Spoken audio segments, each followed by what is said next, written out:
জয় গুরু ইষ্টপ্রাণ দাদা ও মায়েরা, আজ ইষ্ট প্রসঙ্গে পরম পূজ্যপাদ শ্রী শ্রী আচার্যদেবের দেওয়া অনেকগুলি সমস্যার সমাধান জেনে নেব এই ভিডিওতে। এরকম সমস্যা আমাদের থেকে থাকলে আমরা উপকৃত হতে পারবো এই ভিডিও থেকে। ভিডিওটি লাইক করে অবশ্যই শেয়ার করে দেবেন। এবারে বিস্তারিত। মধ্যম গ্রাম থেকে এসেছেন এক মা। স্বামী মারা গেছেন, 1 বছর হয়েছে। মেয়ের বিয়ে দিয়েছেন, এখন তিনি একা। নিঃসঙ্গতা তাকে গ্রাস করেছে, কিছুতেই একাকিত্ব কাটাতে পারছেন না তিনি। দিনে দিনে বিষাদগ্রস্ত হয়ে পড়ছেন। পরম পূজ্যপাদ শ্রী শ্রী আচার্যদেব উনাকে বললেন, সব থেকে বড় কথা, মন বলে যে একটা জিনিস আছে, সেটার খোঁজ আমার কাছে তখনই হয় যখন সেটা খারাপ হয়, তার আগে সেটার খোঁজ থাকে না। স্বামী মারা গেছেন, এ অবশ্যম্ভাবী সত্য। এটাকে মেনে নিয়ে তার স্মৃতিগুলোকে নিয়ে এবার জীবনের কাজে এগোতে হবে। আর মেয়ের বিয়ে দিয়েছ, সেই দায়িত্ব পূরণের অবসরটাকে এবার উপভোগ করো। তোমার তো ভালো থাকার কথা, তুমি বিষাদগ্রস্ত হয়ে পড়েছ মানে ঘরের মধ্যে বসে দিনরাত শুধু হয় অতীত নয় ভবিষ্যতের কথা চিন্তা করছো। পাখা যেমন ঘুরে বাই বাই বাই বাই করে সারাদিন সারা জীবন ঘুরেই চলেছে, একই জায়গাতে ঘুরছে, এগোতে পারছে না। জীবনটাও তেমনি একই জায়গায় আটকে গিয়েছে। জীবনের ঘটনাগুলো জীবনের সাথেই ঘটেছে, গাছের সাথে, পাথরের সাথে, মাটির সাথে ঘটেনি। এবার বর্তমানটাকে মেনে নিয়ে এগিয়ে যাও। সবার সাথে দীক্ষাপত্রের কাজে বের হও। মহাপ্লাবনের শরিক করে ফেলো নিজেকে। একাকিত্ব দেখবে চারপাশের লোক হৈ হৈ করছে। জীবনের বর্তমানকে নিয়ে এবার বাঁচো।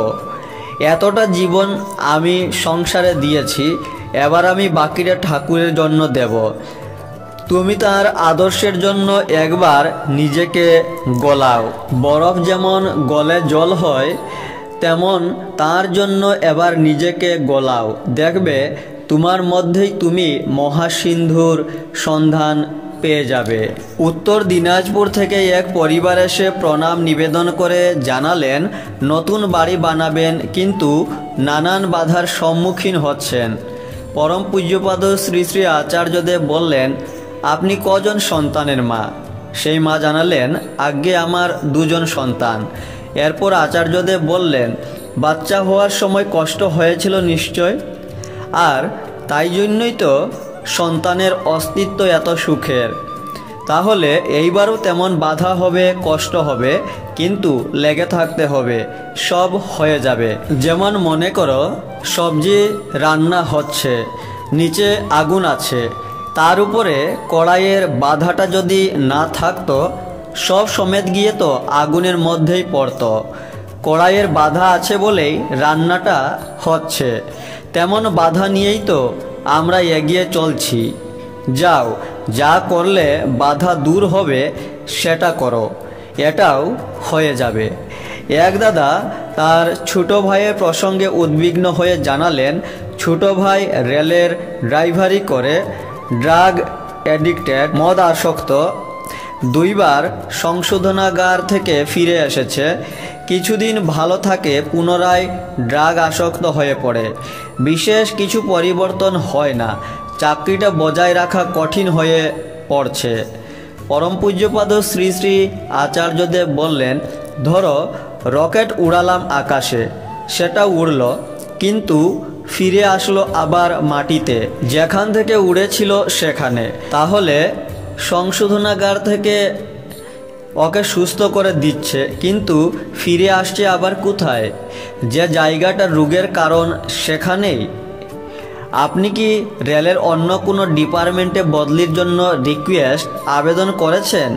করেননি। আমি হলে তো তাই করতাম।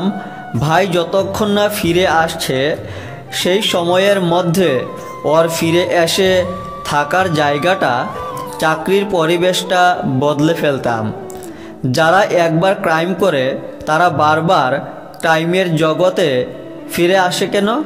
কারণ তারা ওই জগৎটাতেই আবার এসে আবর্তন করে।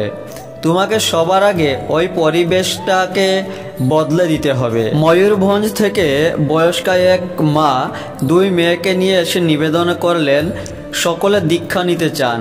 অতঃপর বড় মেয়ের প্রসঙ্গে জানালেন বড় মেয়ের বিয়ে হয়েছিল, কিন্তু স্বামী টাকা পয়সা দাবি করতে থাকে। মেয়ে দেখতে কালো, তাই অত্যাচারের মাত্রা বেড়ে যায়। মেয়ে বাধ্য হয়ে শ্বশুরবাড়ি ছেড়ে ফিরে এসেছে বলে তিনি কান্নায় ভেঙে পড়েন। ঠিক তার পাশে বসে অবসাদে লজ্জায় জীবনের ব্যর্থতার গ্লানিতে মাথা নিচু করে বসে রইল মেয়েটি। পরম পূজ্যপাদ শ্রী শ্রী আচার্যদেব বললেন, তুমি যে কালো অসুন্দর এই কথাটা তুমি নিজে মানো? বারাক ওবামার নাম শুনেছ?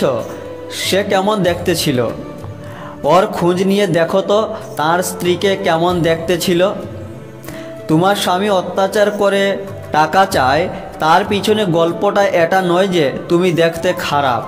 আসল কথা তার মানসিক কোনো সমস্যা আছে, নয়তো সে লোভী।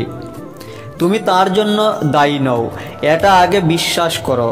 আর অত্যাচার করলে, প্রহার করলে শক্ত মন নিয়ে আইনি লড়াইয়ে নামতে হবে। তার জন্য মনোবল লাগবে, ভেঙে পড়লে চলবে না। সে মেয়েটির হাতে অনেকগুলি আংটি দেখে শ্রী শ্রী আচার্যদেব বললেন, তোমার হাতে এত আংটি কেন? মেয়েটি জানায় এইসব সমস্যার কারণে মা চিন্তিত হয়ে আংটিগুলো পরিয়েছে। শ্রী শ্রী আচার্যদেব বললেন, মেয়েটির মায়ের দিকে লক্ষ্য করে, তার মানে আপনার ঠাকুরের প্রতি নির্ভরতা নেই, নির্ভরতা আছে ওই আংটিগুলোর উপর। মাটি এই সময় নীরব থেকে কাঁদতে লাগলেন। আচার্যদেব বললেন, তুমি এত দুর্বল যে তুমি কি করে আশা করছো মেয়ে তোমার সবলতা নিয়ে সমস্যাটার সাথে যুদ্ধ করবে? এই সময়ে যে ডালে এসে বসবে সেটাই যদি দুর্বল হয়, তবে ওর আশ্রয়টা কোথায় হবে? তুমি মা, কেন তুমি বলতে পারো না তোর যা সমস্যা হোক, যে অবস্থায় হোক, আমি তোর পাশে আছি। তুই সুখে শান্তিতে ঘর করলেও আমি আছি, আর বিপদে পড়ে ফিরে আসলেও আমি আছি।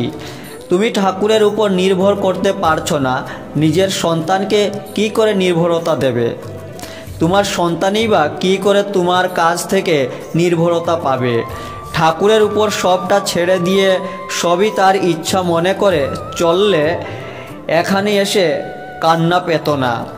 নিজের মনকে প্রশ্ন করে দেখো তো, কেন তার উপর নির্ভরতা আসছে না?